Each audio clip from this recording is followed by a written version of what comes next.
اللهم صل على محمد وآل محمد.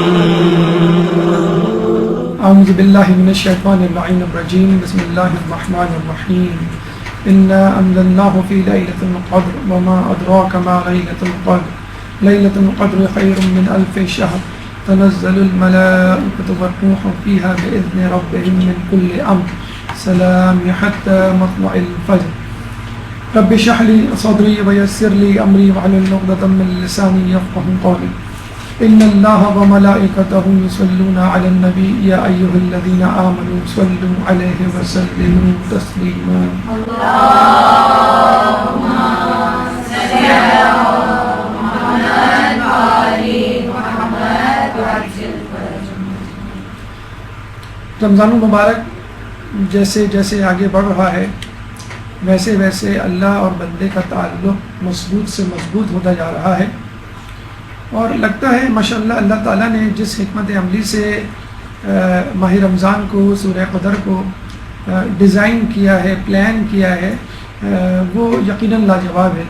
تو جیسے ہم نے آپ کو پہلے بتایا تھا کہ ماہ رمضان سے پہلے شعبان اور رجب کے مہینوں میں روزوں کی تیاری، مستحب روزوں کی تاکید کر کے، پھر 15 شعبان اور 27 رجب کو شب قدر کی تیاری کہ آپ جاگیں، کیونکہ ابھی ماہ رمضان میں اگلے مہینے 2 مہینے بعد ایک رات آنے والی ہے. آپ نے نوٹ کیا ہوگا کہ جیسے جیسے رجب پھر شعبان پھر ماہ رمضان میں آپ قدم رکھتے ہیں تو آپ کا ٹیمپو بڑھتا جاتا ہے، آپ کی استقامت بڑھتی رہتی ہے، آپ کا لگاؤ، آپ کا خشوع و خضوع بڑھتا چلا جاتا ہے، اور آپ حل من مزید یعنی مزید میں چاہتا ہوں کہ مجھے مزید ملے، جسے کہتے ہیں نا دل مانگے مور ابھی، تو وہ والا معاملہ جسے کہتے ہیں کہ ہو گیا مومن کے ساتھ. مومن کہتا ہے کہ بس ابھی شب قدر آ جائے اور میں چاہتا ہوں کہ زیادہ سے زیادہ عبادت کروں.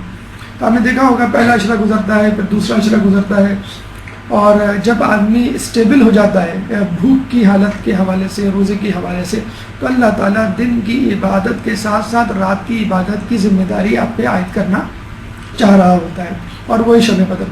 فرض نہیں ہے ماہ رمضان کی طرح، لیکن اتنی زیادہ تاکید، اتنی زیادہ فضیلتیں ہیں کہ گویا لگتا ہے کہ فرض ہے. اور بے وقوف ہے، بد نصیب ہے، بہت ہی جسے کہتے ہیں کہ بے وفا ہے وہ شخص، جاہل ہے وہ شخص جو شب قدر کی فضیلتوں کو جاننے کے باوجود اس سے روگردانی کرے اور اس میں جاننے کی زحمت نہ کرے، اپنے آپ کو مشقت میں نہ ڈالے. تو ماہ رمضان کے آخری عشرے میں یہ رات رکھی گئی ہے، اور عموماً اس کو اخفا کیا گیا ہے، کبھی طاق راتوں میں بتایا گیا، اور کبھی 21، 19، 23 میں، اور کبھی 22، 21 اور 23 میں، اور کبھی 23 میں. لیکن بہرحال ڈیفینیٹلی، ایکوریٹلی، اور جسے کہتے ہیں پریسائسلی جو ہے اس کو پن پوائنٹ نہیں کیا گیا کہ یہی رات ہے، بس اس میں جاگ لو، یہی شب قدر ہے. اور اس کی بھی انشاءاللہ ابھی وجوہات آئیں گی کہ ایسا کیوں ہے. تو چونکہ آپ نے نوٹ کیا ہوگا ہمارے جو پچھلے 2 دروس ہیں وہ قرآن کے حوالے سے تھے، ماہ رمضان کے حوالے سے، ان کی غلطیوں کے حوالے سے، ان کی فضیلتوں کے حوالے سے، حکمت عملی کے حوالے سے کافی دروس نیٹ پہ موجود ہیں. تو ہم نے سوچا اس دفعہ اپنا فوکس جو ہے وہ قرآن کو بنایا جائے. تو پہلا جو درس تھا وہ قرآن کا تعارف تھا، دوسرا درس قرآن اور سائنس تھا، تیسرا درس سورہ قدر کے پیغامات کے حوالے سے کہ پورا سورہ جو ہے اللہ تعالیٰ نے لیلۃ القدر کے لیے مختص کیا ہوا ہے. اور یہ دیکھیے اللہ تعالیٰ سورہ قدر میں ہمیں کیا کیا پیغام دینا چاہتا ہے. ہماری گفتگو انشاءاللہ ان مندرجہ ذیل مراحل پر مشتمل ہوگی. پہلا مرحلہ تعارف، دوسرا فضیلت، تیسرا شان نزول، چوتھا مقدمہ، پانچواں تفسیر، چھٹا اہم نکات، کلام آخر. آئیے ان مراحل پہ ایک ایک کر کے گفتگو کرتے ہیں اور یہ جاننے کی کوشش کرتے ہیں کہ اللہ تعالیٰ نے اس سورہ قدر میں ہمارے لیے کیا کیا پیغامات رکھے. درود پڑھ دیں محمد والے محمد. اللهم صل على محمد وآل محمد وعجل فرجهم. اس سے پہلے تعارف، پہلا مرحلہ وجہ اسمیہ. ہر سورہ کا ایک نام ہے اور اس نام میں ایک وجہ پوشیدہ ہے. چنانچہ سورہ قدر کی وجہ یہ ہے کہ یہ مقدر کی رات ہے، تقدیر کی رات ہے، اپنی زندگی کو، اپنے نصیب کو بنانے کی رات ہے. مقامی نزول بتلایا گیا آپ کو کہ کچھ سورہ مکی ہیں کچھ مدنی ہیں. اس سورہ کے حوالے سے مکی اور مدنی دونوں کا احتمال ہے، لیکن مکی سورہ ہونے کا زیادہ احتمال موجود ہے. موضوع اس کا شب قدر ہے. جو چھوٹی مختصر سورہ ہیں خصوصی طور پہ آخری پارے میں ان کا موضوع عموماً ایک ہی ہوتا ہے. چنانچہ سورہ قدر کا موضوع سورہ قدر جو ہے اس سورہ کا موضوع ہے. شب قدر اس سورہ کا موضوع ہے. 97 آیات ہے ترتیب پر اور اس میں کل 5 آیات ہیں. آئیے اس کی فضیلت کی طرف چلتے ہیں. ایک درود پڑھ دیجیے.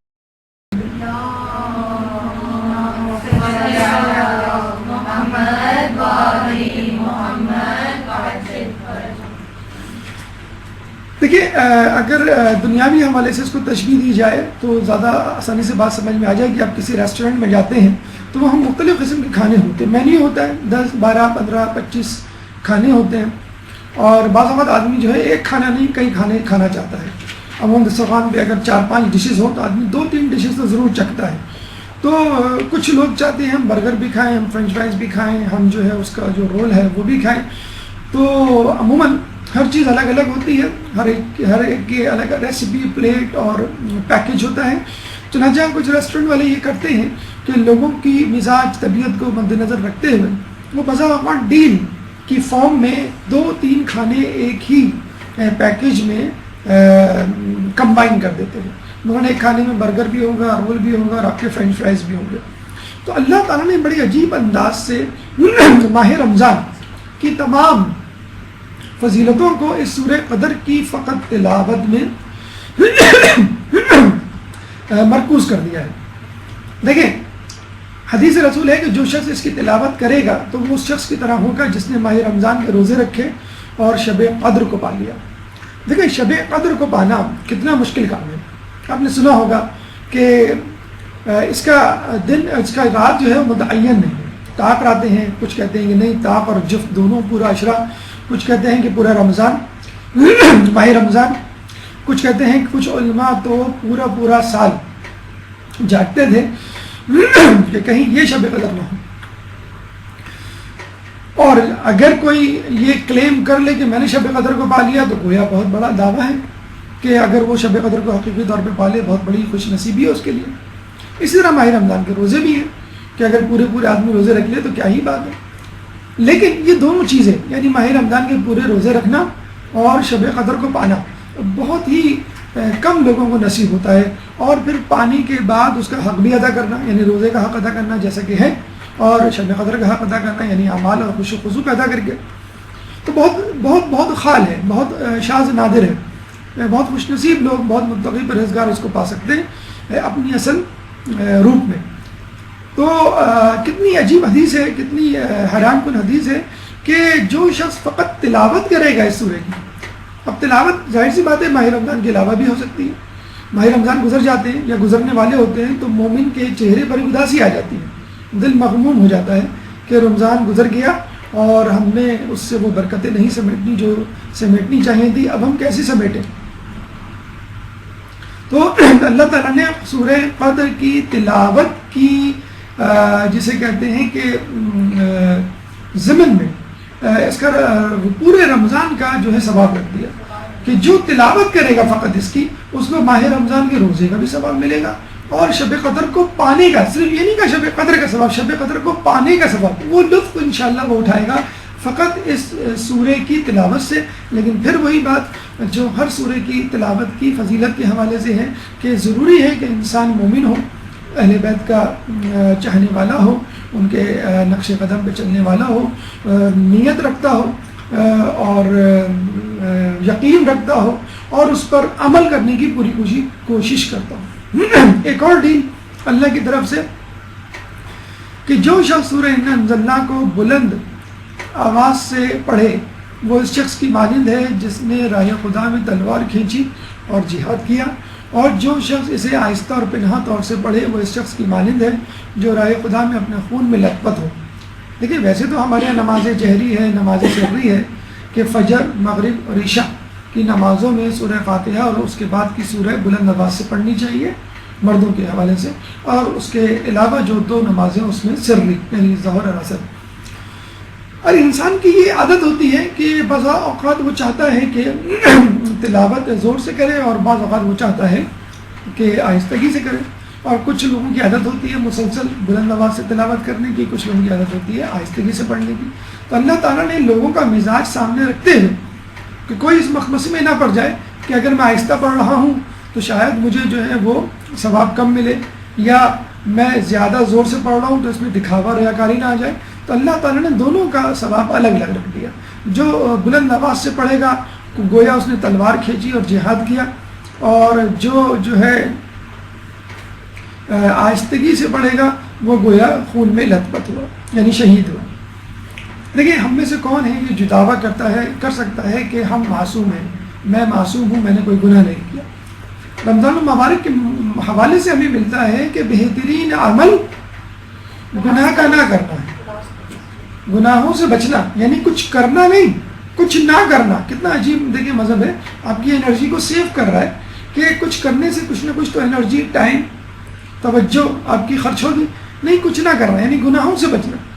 تو اگر رمضان المبارک میں بھی گناہ ہو جائے تو کتنا برا ہے انسان کے لیے کہ شیطان بند ہے پھر بھی گناہ کر رہا ہے۔ اور ہم میں سے کتنے لوگ ہیں جو کئی گناہ کر جاتے ہوں گے، لیکن پھر بھی بدترین شخص ہونے کے باوجود میں سمجھتا ہوں جو دیندار ہیں، مدرسے سے وابستہ ہیں، وہ 100-150 سے گناہوں سے زیادہ تو نہیں کرتے ہوں گے، 100 بھی نہیں کرتے ہوں گے۔ تو یہاں کہا جا رہا ہے کہ جو 10 مرتبہ سورہ انزلنا پڑھے گا وہ 1000 گناہ معاف کروائے گا۔ اس کا مطلب کیا ہوا؟ ایک سورہ انزلنا آپ کے 100 گناہ معاف کروا سکتی ہے۔ تو آدمی کو جب بھی یہ محسوس ہو کہ میں نے کوئی گناہ کیا ہے تو سورہ انزلنا پڑھ لے، اور کیا ہی اچھا ہے کہ انسان رات کو سونے سے پہلے سورہ انزلنا پڑھ کے سوئے کہ اگر ہم نے تقریباً 100 گناہ کیے تو وہ معاف ہو جائے۔ پھر امام فرماتے ہیں کہ جو شخص اس کو نماز فریضہ میں پڑھے گا اسے آواز پہنچتی ہے کہ تیرے سابق گناہ معاف ہو گئے۔ یہ تو ویسے ہی تلاوت کا سبب۔ اور اگر آپ اپنی نمازوں میں یعنی فرض نمازوں میں پڑھیں گے تو آپ کے جو ہے وہ گویا تمام گناہ پچھلے معاف ہو گئے۔ پھر وہی بات کہ خشوع خضوع، یقین، توجہ اور عمل کی کوشش، جستجو کے ساتھ۔ اس کی تلاوت کرنے والا خیر البریہ کا ساتھی ہوگا، اور کیا ہی بہترین ساتھی اس کو ملا، خیر البریہ امیر المومنین حضرت علی ابن ابی طالب علیہ السلام۔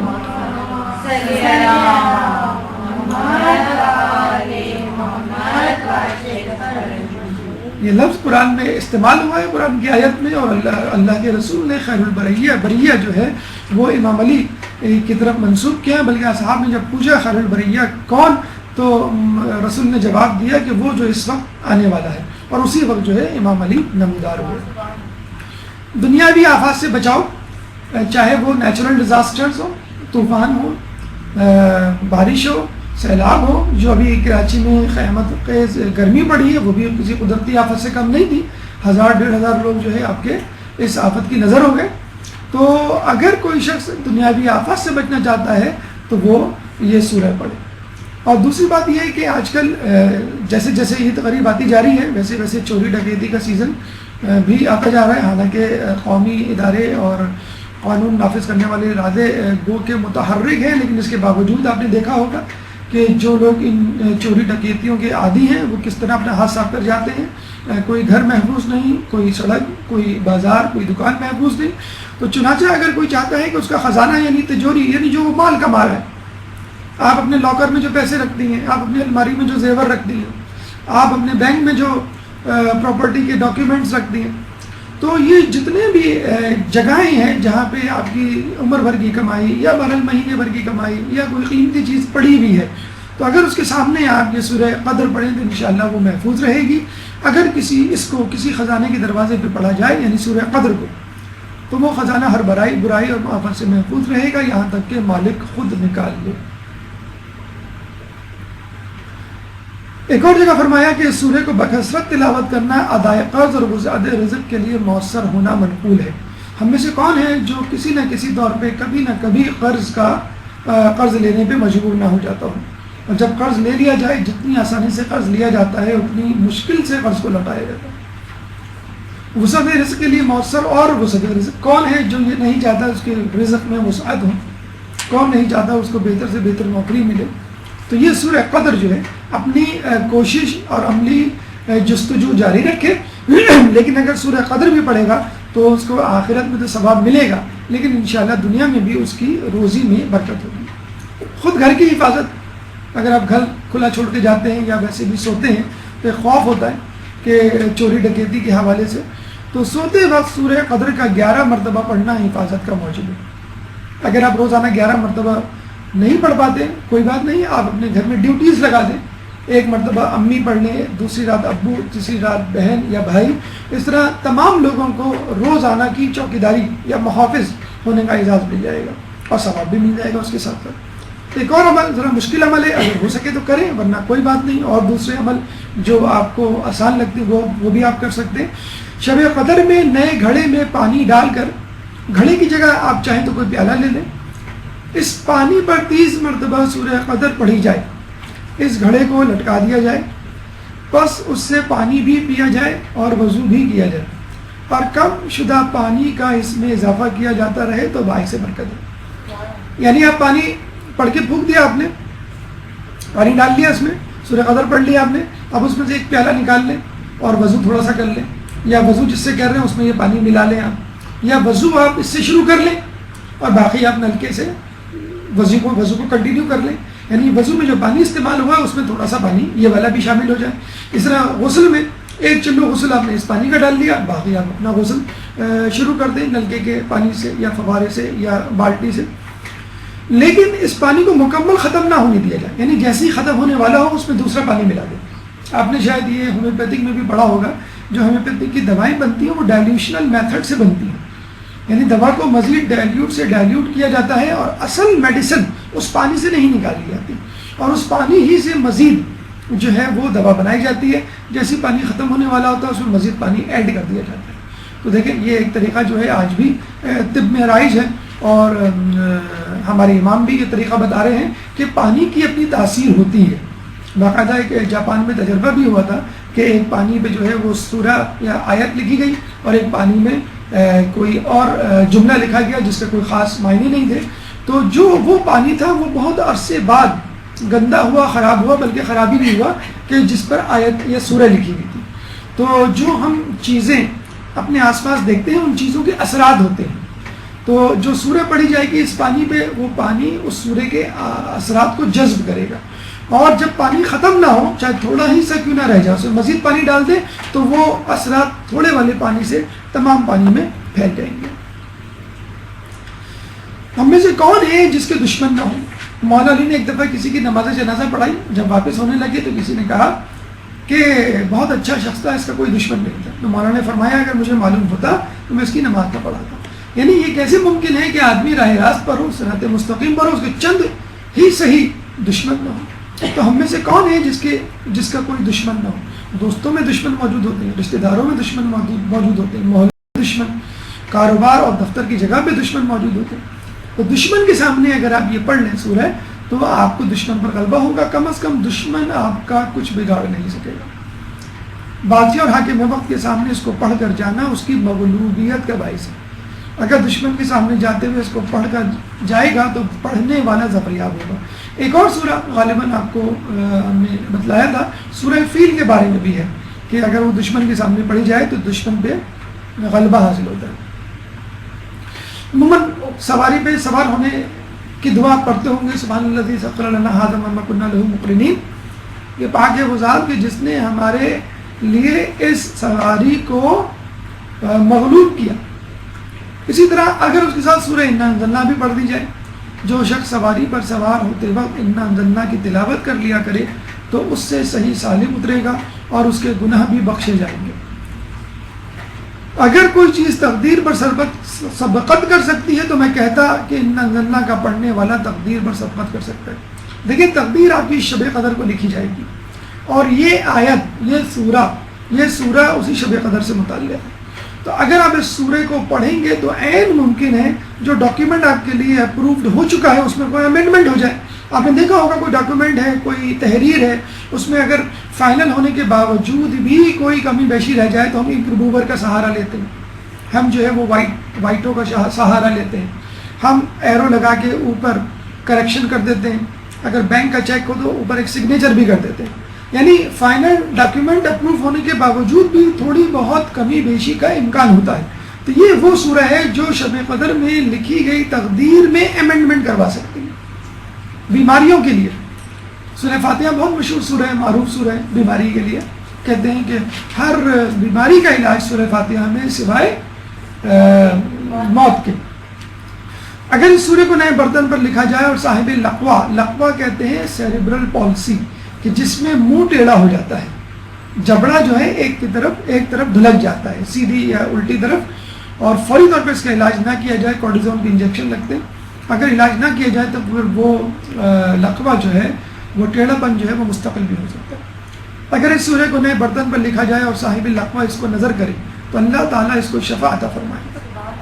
بے اولاد کے لیے اولاد نرینہ کی خواہش. دیکھیے کیا چیز نہیں ہے اس سورہ میں. اس تقدیر والی رات میں، شب قدر میں بھی کیا چیز نہیں ہے. پوری تقدیر تو اللہ تعالیٰ آپ کو دے رہا ہے، آپ کی پسند کی تقدیر دے رہا ہے، لیکن اس کے باوجود بھی سورہ قدر کی صورت میں پوری تقدیر آپ کو دے رہا ہے کہ بے اولاد لوگ جو ہے اس سورہ کو پڑھیں تو اولاد نرینہ کی انشاءاللہ ان کو خوشخبری ہوگی. ولادت میں جو تکلیف ہوتی ہے، آج کل سیزیرین سیکشن بہت زیادہ عام ہے، نارمل ڈلیوری ختم ہو چکی ہے. اب جو ہے وہ اسپائنل کارڈ میں انجیکشن دے کے ڈلیوری کرائی جاتی ہے. نہ جانے کیوں مائیں جو ہے وہ ولادت کا درد جو ہے وہ سہنے کے لیے تیار نہیں. بعض اوقات کوئی کمپلیکیشن نہیں ہوتی، فقط مائیں اس درد سے بچنا چاہتی ہیں جو زچگی کی وجہ سے ہوتا ہے. حالانکہ حدیث میں ایک بڑی عجیب حدیث اور موجود ہے اس حوالے سے، اسی درد کے حوالے سے، کہ ایک شخص نے کہا کہ میں نے اپنی ماں کو پورا حج کروایا ہے اپنے کندھے پہ بٹھا کر. تو رسول نے فرمایا کہ تو نے تو اس ایک درد کا بھی حق ادا نہیں کیا کہ جو اس نے تجھے جنم دیتے ہوئے سہا. تو یہ اتنا جسے کہتے ہیں کہ ماں جو 9 مہینے اپنے پیٹ میں لیے رہتی ہے، پھر زچگی کا درد ہے، جو دودھ پلاتی ہے. ایک جگہ یوں بھی آیا ہے کہ کیوں ماں کو 3 درجے زیادہ فضیلت ہے باپ پر. ایک تو حمل کے وقت اس کو لیے رہتی ہے 9 مہینے، پھر 2 سال دودھ پلاتی ہے، اور زچگی کا درد. یہ 3 عمل، یہ 3 تکالیف ایسی ہیں جو کوئی بھی کبھی بھی باپ انجام نہیں دے سکتا. قبر کا ساتھی ہے. آپ نے نماز وحشت پڑھی ہوگی، بلکہ ابھی جو ہمارے عالم دین کا انتقال ہوا ہے اس کے لیے جو سرکولیشن SMS کی ہوئی تھی، اس میں شب نماز وحشت کا بھی تذکرہ تھا ہاشم جعفری صاحب کا. تو اس میں آپ دیکھیں طریقہ جو ہے وہ یہی ہے کہ مومن کی قبر کی پہلی رات اس کے لیے 2 رکعت نماز، پہلی رکعت میں سورہ فاتحہ کے بعد آیت الکرسی، اور دوسری رکعت میں 10 مرتبہ انا انزلنا. اس کے بعد اس نماز کو میت کو بخش دے. اسی وقت 1000 فرشتے بہشتی ہلے، یعنی بہشتی لباس لے کر آئیں گے، قبر کو وسعت دیں گے، پڑھنے والے کو بھی اجر عظیم عطا کیا جائے گا. تو یہ یقینی ہے کہ جب آدمی کسی کے لیے دعا کرتا ہے تو پہلے وہ شخص سزاوار ہے اس دعا کا. یعنی آپ کہتے ہیں اللہ تعالیٰ فلاں کے رزق میں برکت دے، تو اللہ تعالیٰ آپ کے رزق میں پہلے برکت دے گا، پھر بعد میں اس کے رزق میں برکت دے گا. اس کی بیماری کو دور کر دے تو پہلے اللہ تعالیٰ آپ کی بیماری کو دور کرے گا. دشمن رشتہ داروں کے لیے دعا کرنا بہت زیادہ ثواب کا عمل ہے، بہت زیادہ قبولیت دعا کا جو ہے باعث ہے کہ اللہ تعالیٰ آپ اپنے دشمن کے لیے دعا کر رہے ہیں تو اللہ تعالیٰ آپ وہی دعا آپ کے حق میں کیوں نہیں قبول کرے گا. مومن کی قبر پہ آپ نے دیکھا ہوگا اکثر جب قبرستان سے واپس آتے ہیں تو آنے سے پہلے جو ہے وہ انگلی رکھ کے، یا ویسے ہی مومن کی قبر پہ 7 مرتبہ انا انزلنا پڑھتے ہیں. اس کے پڑھنے سے صاحب قبر اور پڑھنے والا دونوں بخشے جائیں گے. آپ نے اس کے بخشنے کے لیے دعا کی، اللہ تعالیٰ نے آپ کو بھی بخش دیا. تو یہ میت کی پہلی رات کی وحشت قبر، نماز وحشت قبر ہے، بڑی اندوناک ہوتی ہے. اور امام نے فرمایا کہ اپنے مردے پہ صدقہ دے کر رحم کیا کرو، اگر صدقہ نہ دے سکو تو مذکورہ طریقے سے نماز ہدیہ کیا کرو.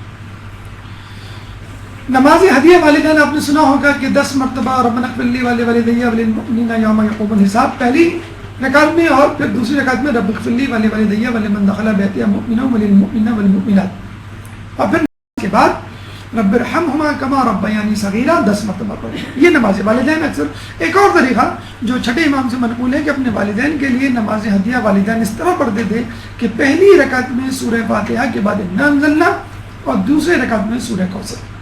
خود بھی پڑھیں اور اپنے بچوں کو بھی نماز والدین کے لیے تاکید کریں. یہ جب بھی ہم نے بتایا کہ نماز فریضہ میں پڑھنے سے ایک ندا آتی ہے کہ تیرے پچھلے گناہ بخشے گئے، تو ہمارے آٹھویں امام امام علی رضا علیہ السلام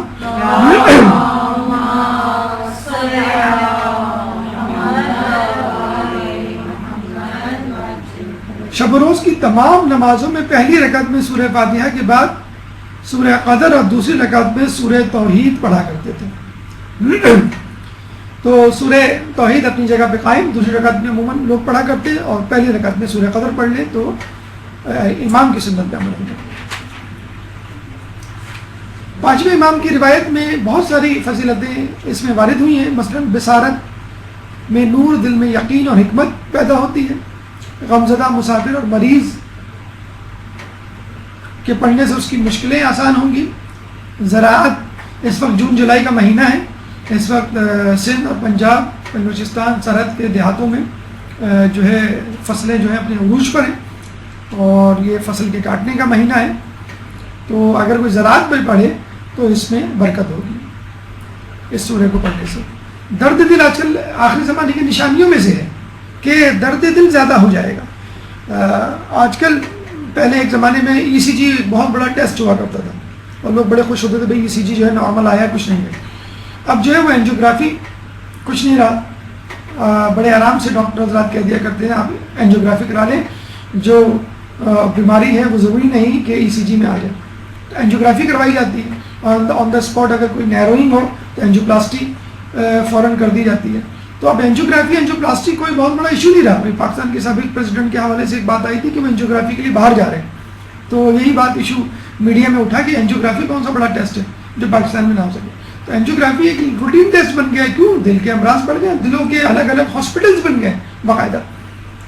تو ہمارا فیٹی فوڈ کا کھانا اور ہمارا بیجا ریسٹ اور بیجا اسٹریس یہ مین فیکٹرز ہیں. اور ماہ رمضان مبارک بہترین مہینہ ہے اپنے اسٹریس کو کم کرنے کے حوالے سے، اپنی ٹینشن کو کم کرنے کے حوالے سے، اپنی فیٹی فوڈ اور اوور آل ڈائٹ کو کم کرنے کے حوالے سے. اور اگر کسی کو امکان ہے تو وہ یہ دعا پڑھے، سورہ پڑھے تو درد دل سے شفا یابی ہوگی. مٹی کے برتن پہ لکھ کر بارش کے پانی سے دھویا جائے، پھر اس پانی میں شکر ملا دیا جائے. اگر شوگر ہے تو کینڈل یا کوئی اور سویٹنر ملا دیں. رزلٹ آپ کی خواب میں اگر کوئی زیارت کرنا چاہے تو زوال کے وقت 100 مرتبہ سورہ انا انزلنا پڑھنے سے انشاءاللہ رسول اکرم صلی اللہ علیہ وآلہ وسلم کی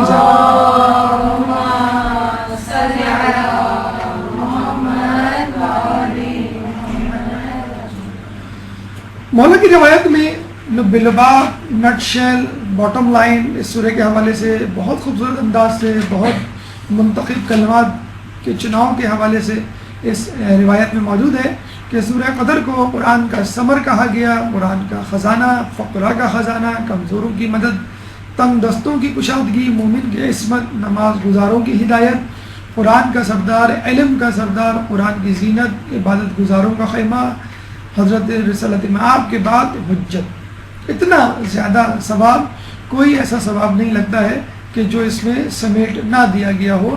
قرآن کا ثمر ہے، کیونکہ قرآن آدمی اس لیے پڑھتا ہے کہ انسان جو ہے اپنی تقدیر سنوارے. تقدیر سورہ قدر میں موجود ہے. قرآن کا خزانہ ہے، قرآن کا خزانہ یہی ہے کہ انسان تزکیہ نفس کرے، اپنے آپ کو بہتر بنائے. سورہ قدر میں یہ خزانہ موجود ہے. فقراء کا خزانہ ہے، یعنی دولت. اس سورہ کو پڑھنے سے دولت اور وسعت رزق میں اضافہ ہوتا ہے، رزق میں اضافہ ہوتا ہے. کمزوروں کی مدد، جیسے ہم نے بتلایا ہے کہ دشمنوں پہ غلبہ، تنگ دستوں کی کشادگی، مومنوں کی عصمت، نماز گزاروں کی ہدایت، خود قرآن کا سردار. بہرحال اس میں تمام کم و بیش ثواب شامل ہو گیا ہے جو ایک مومن اپنے ذہن میں لا سکتا ہے. اب آئیے اس سورہ کے شان نزول کی طرف چلتے ہیں. ایک درود پڑھ دیجیے محمد والے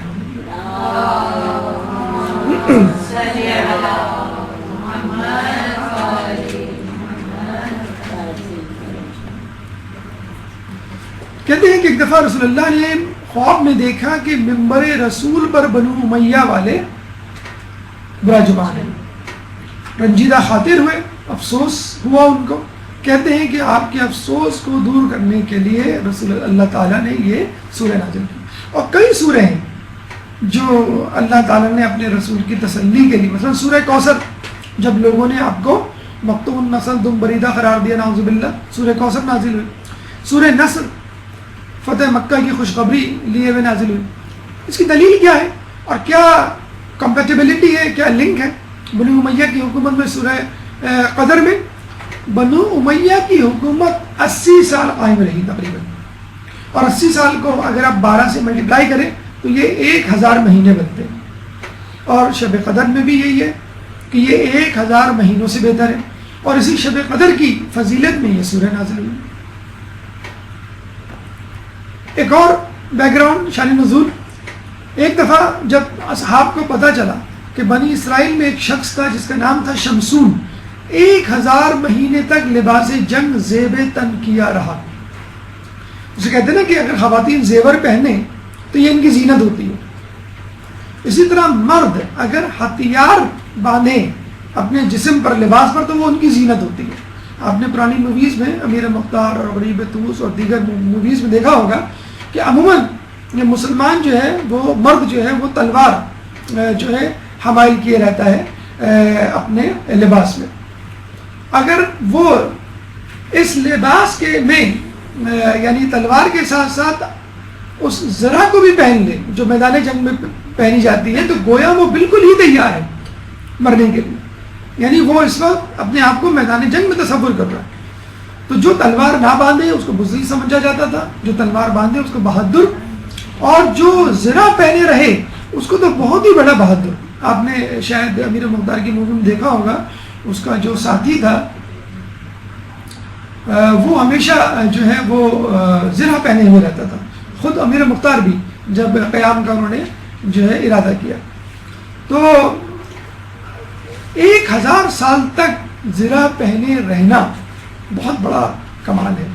مطلب لوہے کی زرہ آپ سمجھ لیں, اگر آپ کوئی موٹا لباس بھی پہن لیں, یہ جو لون کے اشتہار آتے ہیں وہ اسی لیے آتے ہیں کہ گرمیوں میں آپ پتلے کپڑے پہنیں. یہ جو موٹا لباس اگر کوئی پہن لے, مثلا کوئی سویٹر پہن کے گھومے, جیکٹ پہن کے گھومے, تو آپ اس کو کتنا بے وقوف آدمی کہیں گے. تو اگر کوئی شخص 1000 سال تک زرہ پہنے, وہ بھی لوہے کی, جو کہ گرمیوں اور سردیوں یکساں پہننا پڑے گی اس کو, تو گرمیوں میں اس کو کیا برا حشر ہوگا.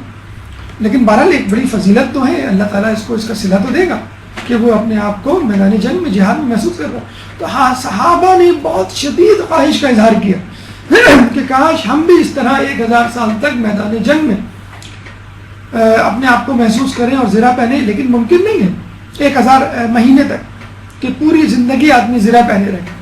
تو کہتے ہیں کہ اللہ تعالیٰ نے سورہ قدر نازل کی کہ جس کو پڑھ کے آپ 1000 سال کی عبادت, جہاد جو کہ عبادت ہے, اس کا ثواب پا لیں. اس کے علاوہ بنی اسرائیل کے 4 افراد تھے جنہوں نے 1000 مہینے تک ایک گناہ نہیں کیا. ہم یہاں کہتے ہیں کہ گناہ کے بغیر ہم زندگی کیسے گزاریں. روایتوں میں آیا ہے کہ آخری زمانے میں جب انسان گناہ نہیں کرے گا تو غمگین ہوگا. جس دن گناہ نہیں کرے گا غمگین ہوگا. اور یہ اب تقریباً وتیرہ بن چکا ہے. جس دن آپ ٹی وی نہ دیکھیں آپ کو لگتا ہے کہ دن ہی نہیں گزرا, بڑا موڈ اور بڑا بورنگ ڈے. جو میوزک سننے والے ہیں وہ میوزک نہ سنیں کسی دن رات کو سونے سے پہلے جسے کہتے ہیں, تو وہ گناہ ہی نہیں کیا. محفل میں بیٹھے اگر غیبت کر کے نہ اٹھیں تو وہ مزہ ہی نہیں آیا, فائدہ کیا ہوا گپ شپ کا. تو بنی اسرائیل کے 4 افراد نے 1000 مہینے تک کوئی گناہ نہیں کیا. شاید آپ کو پہلے بھی بتایا ہو کہ بنی اسرائیل میں اگر کوئی 30 سال تک 1000 مہینے تک ترک گناہ کیا, 30 سال تک اگر کوئی گناہ نہیں کرتا تھا تو بادل کا سایہ اس کے اوپر آ جاتا تھا. یہاں 80 سال تک انہوں نے ترک گناہ نہیں کیا. تو آپ اندازہ لگا لیں.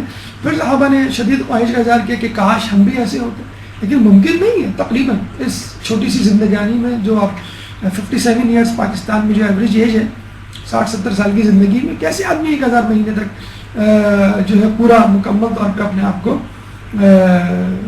روزے میں یا عبادت میں گزارتا. روایتوں میں آیا ہے کہ اگر کوئی شخص خوش اخلاقی کا مظاہرہ کرے تو بالکل ایسا ہی ہے جیسے اس نے دن میں روزے رکھے اور رات میں شب بیداری کی. کتنا آسان طریقہ ہے دن بھر رات بھر اور عمر بھر عبادت میں گزارنا. تو جب یہ 4 افراد کا سنا تھا صحابہ جو ہے بڑے قسم سائے, تو اللہ تعالیٰ نے سورہ کو نازل کیا کہ اس سورہ کو پڑھو اور تمہیں بنی اسرائیل کے ان نوجوانوں, ان عابدوں, ان مجاہدوں کیا جو ہے وہ ثواب مل جائے گا جو 1000 سال تک 1000 مہینے تک جو ہے وہ زرہ پہنے رہے اور 1000 مہینے تک انہوں نے کوئی گناہ نہیں کیا. یہ جو اس کا پس منظر تھا، شان نزول تھا.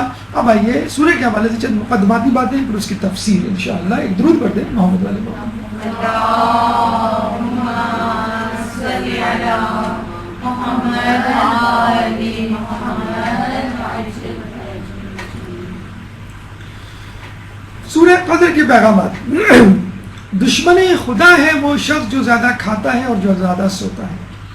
خدا نے کسی کو یہ نہیں کہا کہ جو نماز نہیں پڑھتا وہ گنہگار ہے، جو روزے نہیں رکھتا وہ گنہگار ہے، یعنی وہ اللہ کا دشمن ہے. جو جہاد نہیں کرتا وہ اللہ کا دشمن ہے. کس کو کہا؟ جو زیادہ کھاتا ہے، جو زیادہ سوتا ہے. حالانکہ کھانا ایک طبعی امر ہے، فطری بات ہے، بلکہ لازمہ حیات ہے. اس کے بغیر کیسے زندہ رہ سکتے ہیں آپ؟ اسی طرح سونا یہ بھی آپ کی لازمہ حیات ہے. اگر آپ نہ سوئیں تو مر جائیں گے. 40 دن تک آدمی زندہ رہ سکتا ہے اگر نہ کھانا نہ کھائے، اور 10 دن تک زندہ رہ سکتا ہے اگر آدمی نہ سوئے. تو آپ نے دیکھا کہ سونا اور کھانا دونوں کتنے ضروری ہیں، اور اللہ تعالیٰ انہی دونوں چیزوں کو کم کروا رہا ہے. آپ کا کھانا بھی کم کیا، وہ ایک الگ بات ہے. ہم جو ہے تلے ہوئے ہیں کہ ہمیں وہی 2500 کیلوریز لینی ہے جو ہم شعبان اور رجب میں لیا کرتے تھے. اگر ہم نے دن میں نہیں کھایا تو کیا ہوا؟ مغرب سے لے کے فجر تک مسلسل کھائیں گے انشاءاللہ. کوئی ایسا مسئلہ نہیں ہے. تمام کیلوریز. ایک لوگوں کو ایک خوف پیدا ہو گیا کہ بھئی گرمی بہت زیادہ ہے، پانی پیتے رہو. وہ ہمارے ایک جاننے والے ہیں، وہ ہر 1 گھنٹے میں 2 گلاس، ہر گھنٹے میں 2 گلاس رات میں، کہ پتہ نہیں کل کیا ہو، ڈی ہائیڈریشن نہ ہو جائے، شوق اور لو نہ لگ جائے وغیرہ وغیرہ. کلو واشربو ولا تسرفو، کھاؤ پیو اور اسراف نہ کرو. جس طرح بھوک لگنے پہ آپ کو کھانا چاہیے، اسی طرح پیاس لگنے پہ آپ کو پانی پینا چاہیے. اس میں کون سی ایسا راکٹ سائنس ہے؟ کوئی آپ کو اپنا واٹر لیول چیک کرنا ہوگا ہیموگلوبن اور بلڈ پریشر کی طرح؟ کیا آپ کو اپنا گلوکوز چیک کرنا ہوگا پھر آپ کو کھانا ہوگا؟ نہیں. بھوک ایک جبلت ہے، فطرت ہے، غریزہ ہے کہ جب آپ کو لگے، جب آپ کی توانائی میں کمی ہوگی، جب کھانا جسم میں کم ہوگا خود بخود بھوک لگ جائے گی. اس طرح پانی، جب آپ کا جو ہے واٹر لیول کم ہو جائے گا، جسم میں ڈی ہائیڈریشن ہوگی، خود بخود آپ کو پیاس لگے گی. زیادہ کھانا اور زیادہ سونا دونوں جو ہے اللہ کے دشمن بنانے کے لیے آپ کو تیار کرتے ہیں. لیکن افسوس کے ساتھ کہنا پڑتا ہے کہ جن 2 چیزوں کے لیے اللہ تعالیٰ نے ہمیں اس ماہ رمضان سے نوازا، یہی 2 چیزیں آج کل مومنین کر رہے ہوتے ہیں. آپ جو ہے وہ سحری کے بعد سوئے، پھر ظہر میں اٹھے، پھر ظہر پڑھی، پھر سوئے، پھر افطار میں اٹھے، ٹی وی دیکھا، اس کے بعد پھر رات میں پھر سوئے. تو جن کی چھٹیاں ہیں، یا خواتین عموماً، یا وہ لوگ جو دفتر سے جلدی گھر آ جاتے ہیں، چھٹیاں لیے ہوئے ہیں، عموماً دیکھا یہ گیا ہے کہ وہ اپنا گھر کا ٹائم یا تو ٹی وی میں فضولیات جو پروگرامات آ رہے ہیں ان کو دیکھ کے، جن کا کوئی سر پیر نہیں، جو سراسر آپ کو لہو و لعب اور گناہ کی طرف لے جا رہے ہیں، وہ دیکھتے ہوئے گزارتے ہیں یا سوتے ہوئے. تو خدا را ان 2 چیزوں کو ٹارگٹ رکھیے، کہ ان 2 چیزوں کو کہ رمضان میں کم کھانا ہے اور کم سونا ہے. ہمارے ایک دوست تھے، انہوں نے جو ہے وہ ڈائٹ پلان بنایا، تو ماہ رمضان میں ڈائٹ پلان بنایا، تو وہ ماہ رمضان کھایا کرتے تھے وائٹ چھولے جو ہوتے ہیں، سفید چنے، وہ بھگو کے، اور وہ بھی جسے کہتے ہیں کہ وہ باقاعدہ مرچیں اور چٹنی وغیرہ ڈال کے نہیں، سادے. اس بندے نے پورا مہینہ ایسا گزارا، نہ سحری نہ کھانا، فقط افطار میں ایک بول ہوتا تھا، پیالہ، اس میں چنے ہوتے تھے، اور ماشاءاللہ کیا ویٹ ریڈیوس کیا. اللہ ان کو جو ہے مزید ویٹ ریڈیوس کرنے کی توفیق عطا فرمائے. لیکن اگر یہ فوکس انسان اپنے تقوی کے حوالے سے کر لے تو weight reduction, maintenance of health اور ہائپر ٹینشن، ڈائبٹیز، یہ سب چیزیں تو آپ کو سائڈ افیکٹ توفتاً ملیں گی. جسے کہتے ہیں نا کہ آپ جاتے ہیں ڈٹرجنٹ لینے، اس کے ساتھ جو ہے وہ ایک جوس یا ایک چاکلیٹ آپ کو مل جاتی ہے، یہ اس کے ساتھ فری ہے، اسپون مل جاتا ہے، یہ اس کے ساتھ فری ہے. آپ کولڈ ڈرنک لینے جاتے ہیں، گلاس مل جاتا ہے، یہ اس کے ساتھ فری ہے. تو یہ اس کے ساتھ ملیں گی، اس کی فکر نہ کریں آپ پلیجر آف اللہ جسے کہتے ہیں نا، تقرب الہی، قربتاً اللہ جو ہم کہتے ہیں، بس اس کی فکر کریں. اس کی فکر کریں گے تو اللہ تعالیٰ دنیا دے ہی دے گا. آخرت زیادہ امپورٹنٹ ہے، وہ کما لیں، دنیا خود بخود مل جائے گی. اس کے علاوہ اب یہ کہ انسان کیا کرے جب اللہ تعالیٰ کا دشمن بننے کے لیے تیار ہے وہ، تو مولا فرماتے ہیں اپنی آنکھوں کو بیدار رکھو، شکموں کو لاغر بناؤ اور جسموں کو اپنے نفسوں پر نثار کر دو.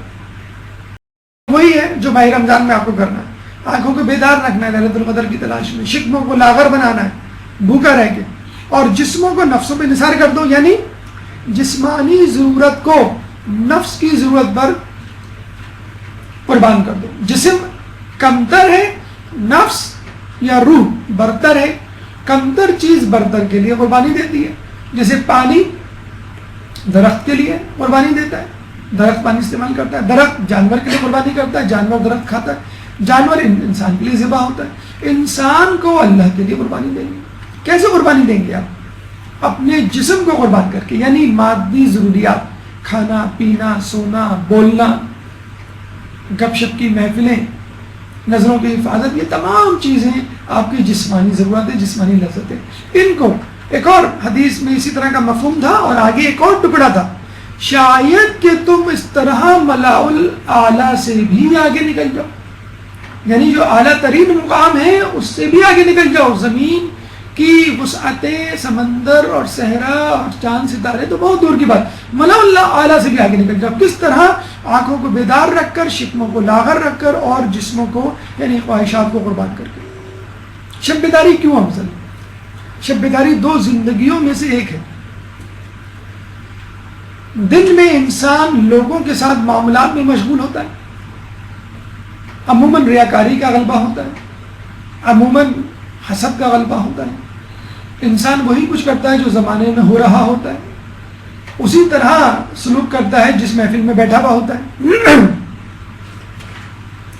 افضل ترین عبادت یاد خدا میں آنکھوں کا بیدار رہنا، لیکن جب رات ہوتی ہے تو انسان کے پاس آپشن ہوتا ہے، چاہے تو وہ نماز شب پڑھے، چاہے تو وہ ٹی وی کے پروگرام دیکھے، چاہے تو وہ تلاوت قرآن کرے، چاہے تو وہ چیٹنگ کرے۔ تو رات انسان کو اپنے اصل حلیے میں لے آتی ہے، انسان کو بے نقاب کر دیتی ہے، انسان کو اپنی اصلیت بتلا دیتی ہے۔ لوگوں کے سامنے تو ہر انسان کی کوشش ہوتی ہے کہ میں نیک بن کے رہوں، لیکن اکیلے میں، تنہائی میں امتحان اس کا اصل امتحان ہوتا ہے کہ جب کوئی نہیں دیکھ رہا ہوتا۔ اور یہ بھی کہا گیا تنہائی کے گناہ کے حوالے سے کہ تنہائی کے گناہ سے ہوشیار رہو، کہ کیوں کہ جو گواہ ہیں وہ قاضی بھی ہیں، یعنی اللہ قاضی ہے ہمارے اوپر، گواہ بھی ہے، دیکھ بھی رہا ہے۔ تو جب تم اللہ سے نہیں گھبراتے اور شرماتے تو لوگوں سے کیوں شرماتے؟ کون جاگتا ہے؟ جسے خوف ہوتا ہے وہ راتوں کو جاگتا ہے، اور جو راتوں کو جاگتا ہے وہ منزل تک پہنچ جاتا ہے۔ آگاہ رہو، اللہ کا مال بہت مہنگا ہے، خبردار اللہ کا مال بہشت ہے۔ جوانی میں عدم کے واسطے سامان کر غافل، مسافر شب کو اٹھتے ہیں جو جانا دور ہوتا ہے۔ تو شب کو اٹھنے والے وہ لوگ ہیں جن کو بہت دور جانا ہے، جنت بہت دور ہے، جہنم تو بہت قریب ہے۔ آپ کچھ نہ کریں، جہنم مل گئی آپ کو، 2 قدم پر ہے، لیکن جنت دور ہے، اس کے لیے مشقت اٹھانی پڑے گی آپ کو۔ قرآن کی گواہی ہے ایسے لوگوں کے لیے، ان کے پہلو بستر سے الگ رہتے ہیں اور وہ اپنے پروردگار کو خوف اور طمع کی بنیاد پر پکارتے رہتے ہیں۔ لائٹ چلی جائے، اکثر جاتی ہے کراچی میں، نوٹ کیا ہوگا آپ نے، پتہ چل جاتا آپ کو کہ لائٹ چلی گئی، آپ پہلو بدلتے رہتے ہیں، کبھی کھڑکی کھولتے ہیں، کبھی دروازہ کھولتے ہیں، کبھی اے سی کا سوئچ آف کرتے ہیں، کبھی پنکھے کا سوئچ آن آف کر کے بار بار 2-3 مرتبہ چیک کرتے ہیں کہ لائٹ آئی کہ نہیں آئی، پھر سوتے ہیں، پھر اٹھتے ہیں۔ اللہ کا خوف دل سے نکل جائے، اللہ کی یاد دل سے نکل جائے، اس کا احساس نہیں ہوتا۔ لائٹ چلی جائے ہمیں فوراً احساس ہو جاتا ہے، پنکھا بند ہو جائے فوراً احساس ہو جاتا ہے، ایمان میں کمی ہو جائے کبھی احساس نہیں ہوتا۔ اے سی کول نہیں کر رہا، بھائی پنکھے چلاؤ، کیا مسئلہ ہے، اے سی والے کو بلاؤ، اس کی کولنگ ٹھیک نہیں ہے۔ ایمان میں کمی ہو جائے انسان کو احساس نہیں ہوتا، کبھی اس ایمان کی کمی کی وجہ سے وہ پہلو نہیں بدلتا۔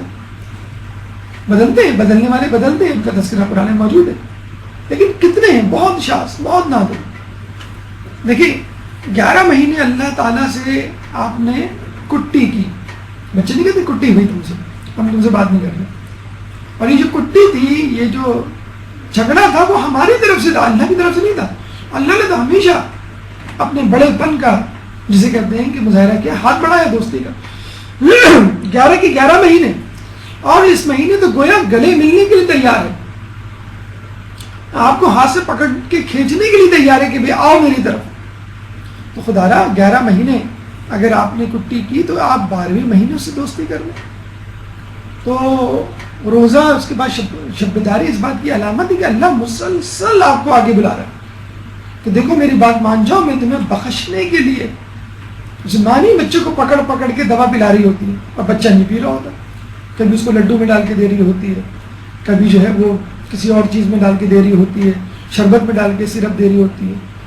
ایک ماں نے اپنے بچے سے پوچھا بیٹا وہ لڈو کھا لیا تھا؟ تو بچے نے کہا کھا لیا تھا اور گٹھلی پھینک دی تھی. یعنی لڈو میں جو دوا کی میڈیسن ڈال کے دی تھی گولی، اس کو اس نے گٹھلی سمجھ کے پھینک دیا. تو ایسے مومنین بھی ہوتے ہیں تو روزے رکھتے ہیں، شب قدر میں جاگتے ہیں، لیکن جو اصل مغز ہے خوشی و خضوع نیت، اس کو گٹھلی سمجھ کے پھینک دیتے ہیں. بھائی اس کی کیا ضرورت؟ نت نئے لطیفے بنائے ہوئے ہیں، نت نئے لہو و لعب کے طریقے بنائے ہوئے ہیں، فنی ویڈیو کلپس ہیں وہ بھیجی جا رہی ہیں دوسرے کو، نت نئے پروگرامات چینلز دیکھے جا رہے ہیں کہ کس طرح ٹائم پاس ہو. اب آئیے اس سورہ کی تفسیر کی طرف ایک درود پڑھ دیجیے محمد والے محمد.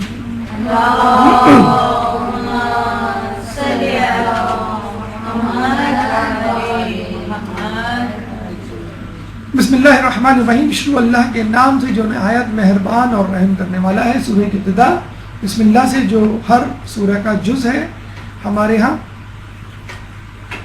انا انزلناہ فی لیلۃ القدر، ہم نے اس قرآن کو شب قدر میں نازل کیا. انا یعنی بے شک، انزلنا نازل کیا، اور انزلنا کا مطلب ہے ایک ساتھ نازل کیا، تنزیل کا مطلب ہے بتدریج نازل کیا. ایک ساتھ نازل کرنے کی گواہی سورہ بقرہ 185 میں اللہ نے دی ہے. شہر رمضان الذی انزل فیہ القرآن ھدی للناس. 183 ماہ رمضان مبارک کے لیے یا ایھا الذین آمنوا کتب علیکم الصیام کما کتب علی الذین من قبلکم لعلکم تتقون. اس کے فوراً بعد 85 میں شہر رمضان الذی. ماہ رمضان وہ مہینہ ہے جس میں قرآن نازل کیا گیا جو لوگوں کے لیے ہدایت ہے. اس کا مطلب کیا ہوا کہ قرآن ایک ساتھ نازل ہوا. ایک اور جگہ سورہ دخان آیت نمبر 3 میں اللہ فرماتا ہے انا انزلناہ فی لیلۃ مبارکۃ انا کنا منذرین، کہ جسے ہم نے مبارک رات میں نازل کیا ہم ہمیشہ سے ڈرانے والے تھے. یہاں بھی انزلنا کا لفظ استعمال ہوا. اس کا مطلب یہ ہوا کہ قرآن دفعی یعنی ایک دم نازل ہوا ان آیات کی روشنی میں. کس طرح؟ قلب پیغمبر پہ نازل ہوا ایک ساتھ. اس کا مطلب کیا ہوا کہ رسول اللہ قرآن کے تدریجی نزول سے پہلے واقف تھے. اب یہاں سوال یہ پیدا ہوتا ہے کہ اگر ایک ساتھ نازل ہوا تو وہ جو وحی آتی تھی اور رسول کہتے تھے کہ مجھ پہ وحی آئی ہے، فلاں آیت اتری ہے، یہ آیت قرآن میں شامل کر دو، تو پھر وہ کیا ہوتا تھا؟ اگر ایک ساتھ نازل ہوا قرآن تو رسول اللہ نے مکمل قرآن کیوں نہیں دے دیا اپنے ساتھیوں کو؟ تو اس سوال کا جواب کہ کیا رسول قرآن کے تدریجی نزول سے پہلے سے واقف تھے؟ جی ہاں. رسول لوح محفوظ کے علاوہ جو خدا کا مخفی علم ہے کے سوا دوسرے تمام علموں سے آگاہ ہے. سورۃ طٰہٰ 114 میں اللہ فرماتا ہے وحی کے نازل ہونے سے پہلے قرآن کے بارے میں جلدی نہ کیجیے. دلیل اس لیے ہے کہ رسول پہ قرآن نازل ہو گیا تھا لیکن وہ تھوڑا تھوڑا کر کے اصحاب کو بتلایا کرتے تھے. دوسری مرتبہ قرآن یعنی دوسری جگہ کہاں نازل ہوا رسول کی قلب کے علاوہ؟ بیت المعمور، وہ خانہ کعبہ جو ایگزیکٹلی خانہ کعبہ جو زمین پر ہے اس کے اوپر ہے آسمانوں میں.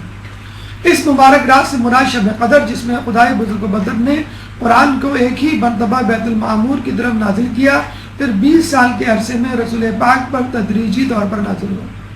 یہ بالکل ایک کلیئر کٹ ڈیسیجن ہے کہ پہلے رسول پہ نازل ہوا پھر آہستہ آہستہ 20 سال کے عرصے میں رسول پاک پر.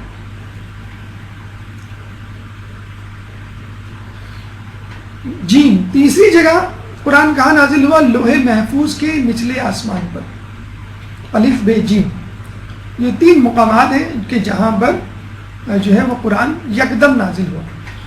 کیا قرآن تدریجی بھی نازل ہوا؟ جی ہاں، 23 سال میں بتدریج عرصہ نبوت کے دوران نازل ہوا. خلاصہ بحث یہ ہے کہ نزول قرآن دفعی تدریجی دونوں طرح ہوا، اور نزول دفعی شب قدر میں اور نزول تدریجی قرآن شب معراج میں.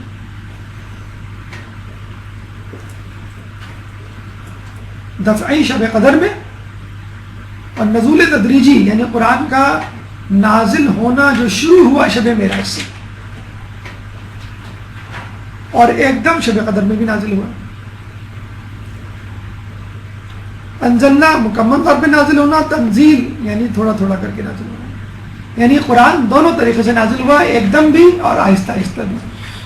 اس کی مثال بالکل ایسی ہے، کوئی استاد جب آپ کو کوئی کتاب پڑھانا چاہتا ہے تو پہلے وہ کتاب خود پڑھ لیتا ہے اچھی طرح، پھر وہ آپ کو پڑھاتا ہے، اور ضروری نہیں وہ شروع سے پڑھائے، وہ یہ بھی کہہ دیتا ہے بعض اوقات کہ بیٹا پہلا چیپٹر ذرا مشکل ہے، ہم ذرا دوسرے چیپٹر سے اسٹارٹ کریں گے، اچھا تیسرا چیپٹر جو ہے وہ آپ کو اس طرح پڑھنا ہے، اور آگے پیچھے وہ دیکھ کے پڑھاتا ہے بچے کی ذہنی استعداد اور ماحول کے مطابق۔ اس طرح جو اللہ تعالیٰ نے سورہ نازل کی رسول اللہ پر، وہ سورہ تھی جو وقت کے حساب سے نازل ہے، یعنی جب جہاد کا موقع تھا تو جہاد کے حوالے سے سورہ، جب نماز کا حکم آیا تو نماز کے حوالے سے، حج کے موقع پر حج کی آیات۔ لیلۃ القدر کیا ہے جو اس آیت میں تذکرہ ہے، اِنَّا أَنزَلْنَاهُ فِي لَيْلَةِ الْقَدْرِ۔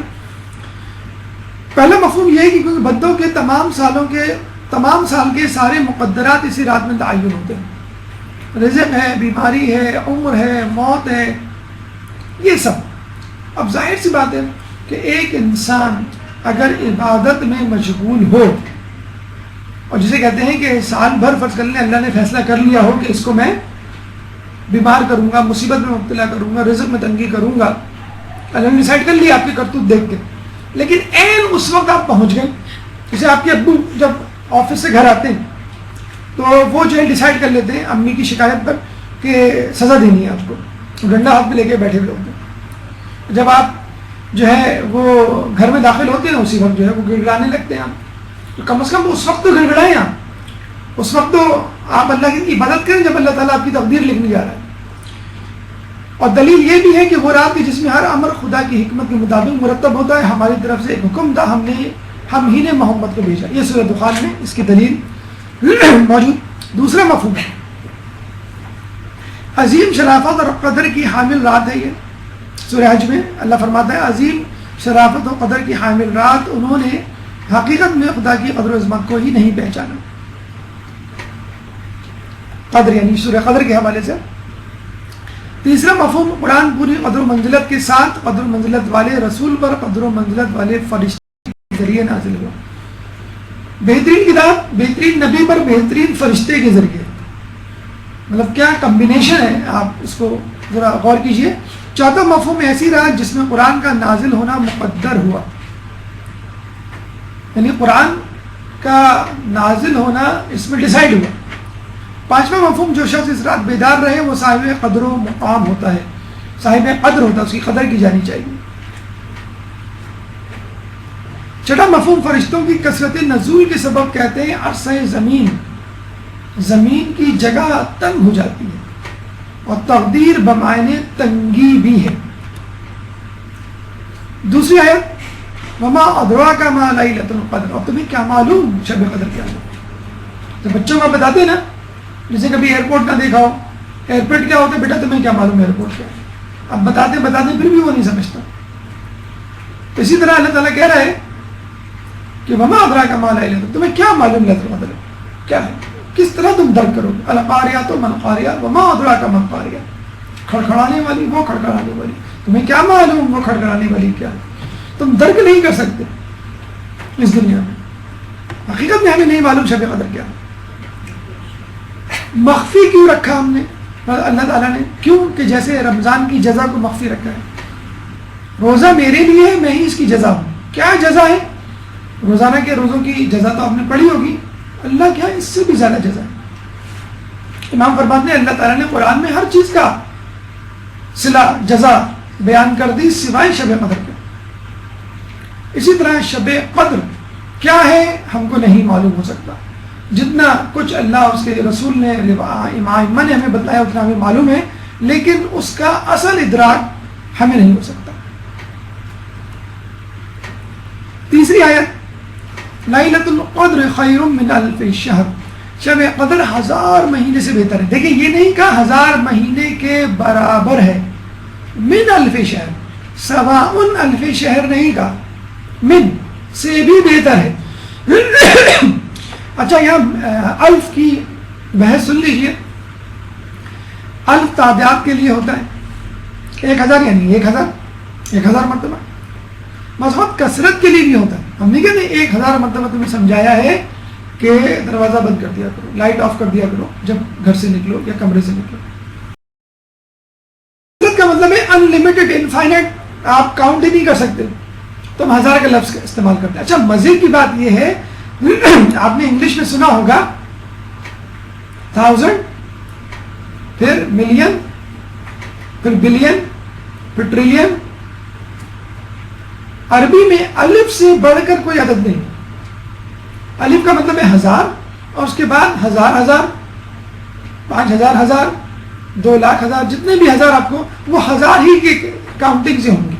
یعنی 2000, 4000, 50,000, 100,000, پھر 1000, پھر 1000, یعنی الف 1000 ہی سب سے بڑا حصہ ہے. تو اللہ تعالیٰ مزید کیا بتاتا کہ جب آپ کو گنتی ہی نہیں آتی, بچے کو اگر گنتی 100 تک آتی ہے تو ہم اس کو یہی کہیں گے نا کہ شب قدر جو ہے وہ 100 سے بھی زیادہ بہتر ہے, کیونکہ اس کو 100 کا عدد ہی معلوم ہے جو میکسیمم ہے. تو عربوں کو 1000 ہی کا عدد معلوم تھا. تو اگر ابھی ہوتی تو ہو سکتا ہے ممکن اللہ تعالیٰ بلین ٹریلین کا لفظ استعمال کرتا, یعنی اس کے برابر نہیں ہے. یہ بات تو طے ہے 1000 کے برابر نہیں ہے. من الفی اس سے بہتر ہے, 1000 سے بھی زیادہ ہے. کیوں؟ ایک تو وہی پس منظر میں بیان کی جانے والی روایت کہ ایک شخص 1000 مہینے تک زرہ پہنے رہا, اس حوالے سے 1000 کا لفظ استعمال کیا. 4 افراد 1000 مہینے تک گناہ کرنے سے باز رہے, اس لیے 1000 کا لفظ استعمال کیا. بنو امیہ نے 1000 مہینے تک حکمرانی کرنی تھی, اس لیے 1000 کا لفظ استعمال کیا. چوتھی آیت تنزل الملائکۃ والروح فیہا بإذن ربہم من کل امر. فرشتے اور روح اس رات میں اپنے پروردگار کے اذن سے ہر کام کی تقدیر کے لیے اترتے ہیں. کون اترتا ہے؟ فرشتے اور روح. جن تنزل کی تفسیر ہے, اور اگر آپ کو انگلش گرامر سے شدھ بدھ ہو تو پرفیکٹ کنٹینیوس کا ٹینس ہی ہے. فرشتے اور روح اترتے رہے ہیں اور اترتے آ رہے ہیں. اتر رہے تھے, اترے تھے اور اتر رہے ہیں, یعنی ابھی تک ان کا سلسلہ جاری ہے. یہ نہیں کہ فقط ایک رات ایسی تھی, ایک وجہ, ایک دور ایسا تھا جب فرشتے اترتے, نہیں, اب بھی اتر رہے. روح کو الگ سے تذکرہ کیا انہوں نے. تنزل الملائکۃ والروح, ملائکہ اور روح. روح سے مراد جبرائیل امین بھی ہے, اور ایک مفہوم کے مطابق وحی بھی ہے, جیسے اللہ فرماتا ہے وَكَذَلِكَ أَوْحَيْنَا إِلَيْكَ رُوحًا مِّنْ أَمْرِنَا. جیسے کہ ہم نے گزشتہ انبیاء پر وحی کی تھی, اسی طرح سے تم پر بھی اپنے فرمان سے وحی کی ہے. تیسرا مفہوم روح ما فوق الفطرت مخلوق. اب وہ فرشتے بھی ہو سکتے ہیں, کوئی اور بھی ہو سکتے ہیں. امام فرماتے ہیں کہ جبرائیل اور ملائکہ سے بھی ہٹ کے کوئی تیسری ان سے بھی بڑی مخلوق ہے. کیوں؟ آپ فرماتے ہیں جبرائیل اور ملائکہ میں, جبرائیل ملائکہ میں سے ہے, یعنی جبرائیل تو ملائکہ میں سے ہے, اور روح ملائکہ سے بھی زیادہ عظیم ہے. کیا خداوند تعالیٰ یہ نہیں فرماتا ملائکہ اور روح نازل ہوتے ہیں؟ اس کا مطلب ہے روح فرشتے سے بھی افضل کوئی مخلوق. من کل امر, اس کا مطلب ہے نزول ملائکہ اور معین شدہ تقدیر کا ائمہ کے ذریعے نفاذ. یعنی جو کچھ ہر انسان کے ساتھ ہونے والا ہے, جو کچھ من حیث مجموعی لوگوں کے ساتھ ہونے والا ہے, اس کا پورا ڈاکیومنٹری پروف تحریر شدہ مواد ائمہ کے پاس آتا ہے. اور دوسرا مفہوم یہ کہ فرشتے غیر معین شدہ تقدیر لاتے ہیں, یا خود فرشتے نازل ہوتے ہیں اس کلام کو, زبانی تقدیر کو سنانے کے لیے.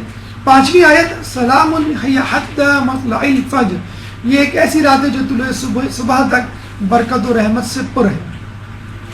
کیوں؟ دیکھیں اس مہینے شیطان پابند زنجیر ہو جاتا ہے, خصوصاً اس رات. یعنی یہ سمجھ لیجیے ان کے جو بند ہیں, ان کے جو عقد ہیں, ان کی جو زنجیریں اور ٹائٹ کر دی جاتی ہیں. سالم اور سلامت رات گویا ایک تاکید, مزید ضمانت انسان کے لیے کہ تم خوب لگ کے اور جم کے عبادت کرو, کوئی تمہارے آگے پیچھے دشمن نہیں. اور یہ ایک سلام, فرشتوں کا سلام بھی ہے جو وہ ایک دوسرے پر کرتے ہیں, مومنین پر کرتے ہیں, پیغمبر اکرم پر اور معصوم جانشینوں پر کرتے ہیں. اور یہی سلام سورہ ہود میں بھی آیا ہے, وَلَقَدْ جَاءَتْ رُسُولُنَا إِبْرَاهِيمَ بِالْبُشْرَى قالوا سلاما قال سلام. اور ابراہیم کے پاس ہمارے نمائندے بشارت لے کر آئے اور آ کر سلام کیا تو ابراہیم نے بھی سلام کیا. کہتے ہیں کہ ابراہیم علیہ السلام کو اس سلام کی لذت عمر بھر محسوس ہوتی رہی جو فرشتے نے ان کو کیا. دو عالم سے کرتی ہے بے گانا دل کو، عجب چیز ہے لذت آشنائی. کہ جس شخص کو فرشتوں سے ملاقات کا تجربہ ہو جائے، نماز میں خشوع و خضوع پیدا کر کے اللہ سے ملاقات کا تجربہ ہو جائے تو واقعی وہ اس لذت کو نہیں بھولتا. اور یہی فرشتوں کا سلام تھا کہ جس نے ابراہیم کے لیے آتش نمرود کو گلزار بنایا. تو کیا شب قدر میں مومنین پر جو فرشتوں کا سلام ہوتا ہے اس سے آتش جہنم کو سرد نہیں کیا جا سکتا، لیکن اس کے لیے ضروری ہے کہ جو دنیا کی آتش ہے یعنی آزمائش، اس میں آپ کو کودنا پڑے گا اس طرح کہ آپ کا دامن گناہوں سے نہ جلے. بے خطر کود پڑا آتش نمرود میں عشق، عقل ہے محو تماشائے لبے بام ابھی. فرشتوں کا طواف. امام سے کسی نے پوچھا کہ کیا آپ کو اندازہ ہو جاتا ہے کہ یہ شب قدر ہے؟ امام نے کیا خوبصورت جواب دیا، ہم کیسے نہ جانیں گے جبکہ فرشتے اس رات ہمارے گرد طواف کرتے ہیں. یہی تو وہ مقام ہے، یہی تو وہ شخصیات ہیں کہ جن کو وہ سلام پیش کرتے ہیں، جن کے گرد طواف کرتے ہیں. کہ درود پڑھ دیں محمد والے محمد. اللہم صلی علی سورہ کی تفسیر اپنے اختتام کو پہنچی. اب آئیے چند اہم نکات بھی دیکھتے چلیں. تعین شب قدر یہ ایک بڑا مسئلہ ہے، بڑا دلچسپ مسئلہ ہے، بہت اہم مسئلہ ہے. روایات کے مطابق، کچھ روایات کے مطابق تمام رمضان کی راتیں، ماہ رمضان کی راتیں شب قدر ہو سکتی ہے، کوئی بھی رات ہو سکتی ہے، فقط آخری عشرے کی راتیں نہیں. کچھ روایات کے مطابق رمضان کے آخری عشرے کی تمام راتیں یعنی 21 سے لے کے 30. مزید روایت کچھ روایتوں کے مطابق آخری عشرے کی راتیں، اور کچھ روایت کے مطابق پہلی رات ماہ رمضان کی 17ویں، 19ویں، 21ویں، 23ویں، 27ویں، 29ویں. مشہور روایات 21 اور 23 کی. مگر فعل رسول یہ ہے کہ ماہ رمضان کے آخری عشرے کی تمام راتوں کو رسول اللہ جاگا کرتے تھے. اور ہمارے چھٹے امام کا قول ہے کہ شب قدر 21ویں یا 23ویں شب ہے. کسی نے اصرار کیا تو امام نے جواب دیا، اس چیز کے لیے جسے تو چاہتا ہے 2 راتیں کس قدر آسان ہے. یعنی کہ تم 2 راتیں بھی نہیں جاگ سکتے. جب سے چھٹیاں پڑی ہیں ماہ رمضان میں اور یہ نائٹ میچز کا سلسلہ شروع ہوا ہے، آپ نے دیکھا ہوگا کتنا آسان ہو گیا ہے راتوں میں جاگنا. جب سے 24 آور ٹی وی چینل شروع ہوئے کتنا آسان ہو گیا. ویسے مومن کے لیے بڑا مشکل تھا راتوں میں جاگنا. اگر انسان دلچسپی محسوس کر لے عبادت میں، خشوع و خضوع محسوس کر لے، وہ لذت حاصل کر لے جو اس کو ٹی وی کے پروگرام اور کرکٹ کے میچز سے ہوتی ہے، یقین کیجیے آپ کو کسی رات جو ہے وہ نیند نہ آئے. تقدیر مقدرات تو 19ویں کی شب کو ہوتی ہے. ابھی بھی بڑا دلچسپ روایت کو سن لیجیے. تقدیر مقدرات یعنی مقدرات تو 19ویں شب کو لکھ دیے جاتے ہیں، ان کا حکم 21ویں رات کو ہوتا ہے اور ان کی تصدیق اور منظوری 23ویں رات کو ہوتی ہے. یعنی 19، 21، 23 تینوں کو جاگیں، کیونکہ اسٹیپ بائی اسٹیپ. یعنی کہتے ہیں کہ بھائی فائل ایک افسر کے پاس جاتی ہے، پھر دوسرے افسر کے پاس، پھر باس کے پاس، پھر اس پہ سگنیچر کرتا ہے باس. تو بالکل ایسا ہی ہے، 3 اسٹیپس میں آپ کی تقدیر لکھی جاتی ہے. تو کیا ہی اچھا ہے کہ ہم تینوں راتوں کو جاگ لیں. بہرحال ہمارے نزدیک جو معتبر ترین یا جسے کہتے ہیں ممکن ترین جو شب ہے وہ 23ویں کی شب ہے. معین پھر بھی نہیں کیا گیا ہے، لیکن جو روایتوں کی روشنی میں علماء نے جو ڈیسائیڈ کیا وہ 23ویں کی شب ہے. لیکن بہتر یہی ہے کہ تمام راتیں جاگیں بشمول 19. 27ویں شب روایت اہل سنت کے مطابق ہے، لیکن ان کے بھی یہ روایت موجود ہے کہ طاق راتیں. اخفاء شب قدر، اللہ تعالیٰ نے شب قدر کو اخفاء کیوں رکھا؟ یہ بالکل ایسا ہی ہے کہ اللہ تعالیٰ نے اپنے غضب کو معاصی میں، گناہوں میں، کسی بھی گناہ کو کرتے ہوئے اللہ تعالیٰ کو جلا نہ سکتا. تو تمام گناہ سے بچنے کی کوشش کرنی چاہیے. پتہ نہیں کون سا گناہ آپ کو جہنم میں ڈال دے. دوستوں کو لوگوں میں، جس کو ہم دوست سمجھتے ہیں بعض اوقات وہ دوست نہیں ہوتا. چنانچہ بعض اوقات وہ شخص دوست بن جاتا ہے، دوست سے زیادہ کام آ جاتا ہے جو دوست نہیں ہوتا. تو ہر شخص کو اپنا دوست سمجھیے جب تک اب آپ کا دشمن نہ ہو جائے. اسم اعظم کو اپنے اسما میں، اسم اعظم اگر کسی کے پاس آ جائے تو وہ بہت بڑے کام کر سکتا ہے، معجزات کرامات اس کے ہاتھ میں آ جاتے ہیں. آصف برقیہ کے پاس ایک اسم اعظم تھا، تو وہ ملکہ بلقیس کا تخت اس کے محل سے سلیمان علیہ السلام کے محل تک پلک جھپکتے ہوئے لے آیا تھا. اور ہمارے امام کے پاس 72 اسم اعظم ہوتے ہیں. تو آپ دیکھ لیجئے آصف برقیہ کے معجزے کرامات میں اور ہمارے امام کے معجزے کرامات میں کتنا فرق ہوگا. اور کل 73 اسم اعظم. قبولیت دعا کو جمعے کے پورے دن میں کسی بھی وقت کسی بھی ساتھ، تو بہتر ہے کہ پورے جمعہ آپ ورد کرتے ہوئے گزاریں. موت کو کسی بھی وقت میں اگر معین ہو جائے موت آپ کو 60 سال میں آئے گی، تو 49 سال 11 مہینے 29 دن آپ گناہ کریں گے اور آخری دن آپ تسبیح لے کے بیٹھ جائیں گے اور اپنے آپ کو بخشوا لیں گے. تو موت کا خوف نکل جائے گا. آپ دیکھ لیجیے ایک حادثہ ہو جائے آپ کا دل اچھل کر حلق میں آ جاتا ہے کہ اگر ہم اس جگہ ہوتے تو ہمارے ساتھ کیا ہوگا. علامات شب قدر آپ کو معلوم کرنی ہے تو کچھ علامات ہیں جو علماء نے منقول کی ہیں. ستارے عام راتوں سے زیادہ چمکدار ہوں گے. شہاب ثاقب بے شمار ہوں گے. شہاب ثاقب وہ ستارے ہیں جو کہ ٹوٹ کے گرتے ہیں، نظر بھی آتے ہیں بعض اوقات لوگوں کو. اور ہمارے یہاں کہا جاتا ہے کہ جب شیطان کوئی سن گن لینے جاتا ہے اللہ کے پاس تو فرشتے اس کو ستاروں سے مارتے ہیں اس کو بھگانے کے لیے.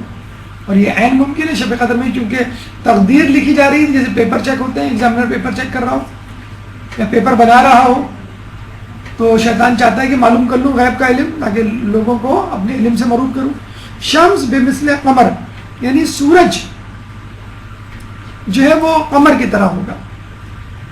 آب چاہ شیریں یعنی کنویں کا پانی میٹھا ہوگا چاہے وہ کھارائی کنواں کیوں نہ ہو. موسم گرما خنک موسم خنک گرم یعنی سردی کا موسم ہوگا تو وہ دن سردیوں کے مقابلے میں گرم محسوس ہوگا.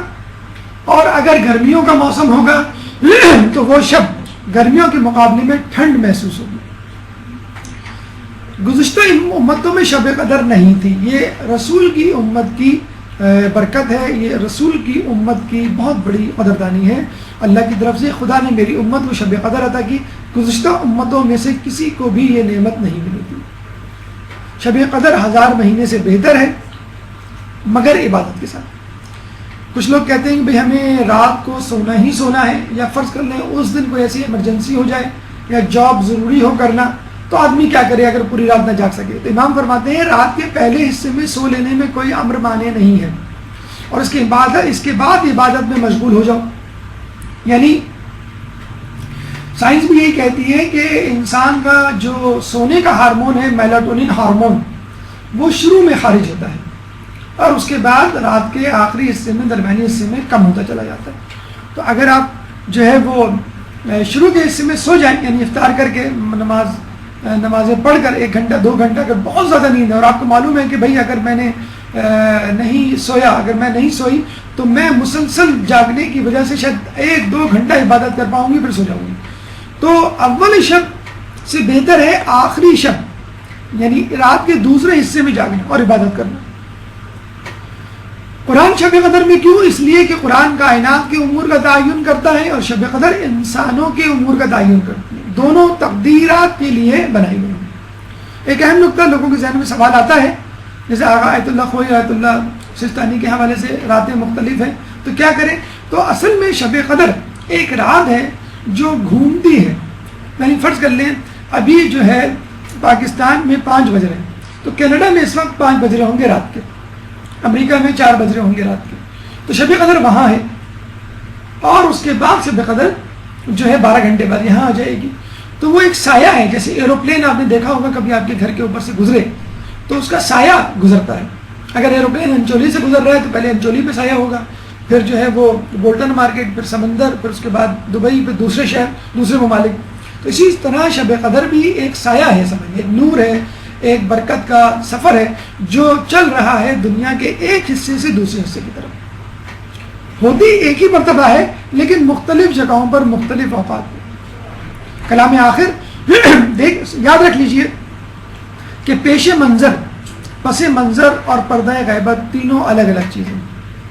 پیش منظر یعنی جو کچھ ہو رہا ہے ہمیں نظر آ رہا ہے ہمارے آس پاس کے ماحول میں، ٹی وی پہ، میڈیا پہ، محفلوں میں، وہ سب عوام الناس کے لیے ہے، اس پہ کان نہ دھریے. پس منظر کو دیکھیے کہ کی اصل حقیقت کیا ہے.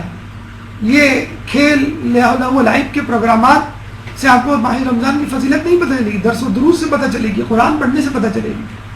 تو پس منظر خواص الناس کے لیے ہوتا ہے.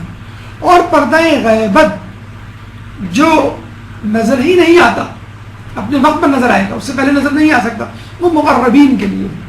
تو جو جتنا غیبت پہ یقین رکھے گا، پس منظر پہ یقین رکھے گا، اتنا ہی اللہ سے قریب ہوگا. اور جو سامنے کی چیزوں پہ یقین رکھے گا، یعنی سحری اور افطاری اور اس کے مینیو میں کھو جائے گا، تو اس کے لیے شب قدر اور ماہ رمضان کی برکتیں ہیں. تو جو پیش منظر ہے وہ دھوکہ ہے، جو پس منظر میں ہے وہ حقیقت ہے، اور جو پردہ غیبت میں ہے وہ حق. اللہ تعالیٰ سے دعا ہے کہ جو کچھ پڑھا سنا اس پہ عمل کرنے کی توفیق عطا فرما. اگر کوئی سوال اس موضوع سے متعلق آپ کے ذہن میں ہو تو آپ کر سکتے ہیں. سوالات سے پہلے صلوات.